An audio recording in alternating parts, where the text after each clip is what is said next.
Stack was actually thought of with about me and 6 other people. We were at a restaurant actually, and we did the phone game where we stacked our phones on top of each other. We were just talking and we ended up thinking like, hey, maybe we should just do something like all of us for the heck of it. I was wearing a pocket tee that night, and we were like, hey, let's make our own pocket tees. You know, like we can get our own fabric, just get blanks, we can make our own pockets and sew the pockets like right on. This was about, I'd say 3 months ago is when we were talking about this and actually came up with the name and stuff. But it wasn't probably until about like a couple weeks ago when I actually was like, all right, on it about it. Another friend of mine who wasn't even at that table that day, he came up to me like, Rich, check out this clothing line that my friends like, that these people I know like try to hire me for. And we looked at it and I was like, man, they try to hire you for this? Like, I hope this isn't your design. Like, I didn't really like it. But came to find out they didn't use his design, it was some other design.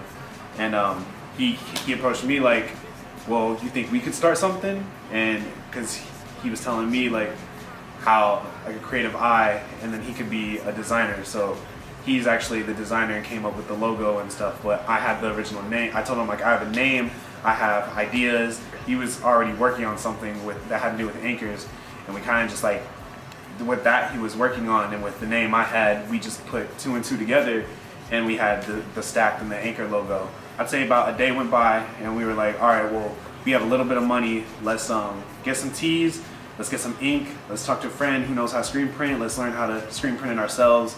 And we went out to Easton that day, got some blanks, got some ink, and then I was thinking like, hey, maybe instead of just a logo on a shirt, which like a lot of people are doing nowadays, like what's the next step? Like what else can we do? I was like, what if we get some fabric and just make it like a pocket square? We got a couple fabrics, we got a floral print, a leopard print, and a polka dot print. And we cut them up. We just got a bunch of fabric, cut it up into squares, folded them up. We made 8 tees only, and it took us about 8 hours. Like first time ever screen printing. Definitely made some mistakes on a couple shirts. We got like great feedback, positive feedback. So we were like, all right, well, we gotta do these like soon. We gotta put them out soon. We had them all the pockets folded up, and we sewed them in by hand. Like the designer, his name is John.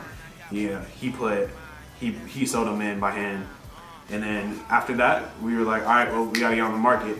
We started taking Instagram pictures. We made a stacked Instagram, a stacked Twitter, a stacked Tumblr, anything that could get our name out there. What like the great thing about this is that we seriously got together. My friend approached me like, I have an idea, and I had an idea that I had been sleeping on for a long time. And we put 2 and 2 together, and we really, in the span of 3 days, we made shirts, got them screen printed, sewn them in, did video shoots, did photo shoots, and sold them. And on top of that, it was finals week at school, and we had a bunch of stuff to do. And it was crazy how like 3 months ago I had been planning this, but it never came into fruition, I guess. And finally, when someone really approached me about wanting to do it, who was passionate just like I was, and we really just got it done.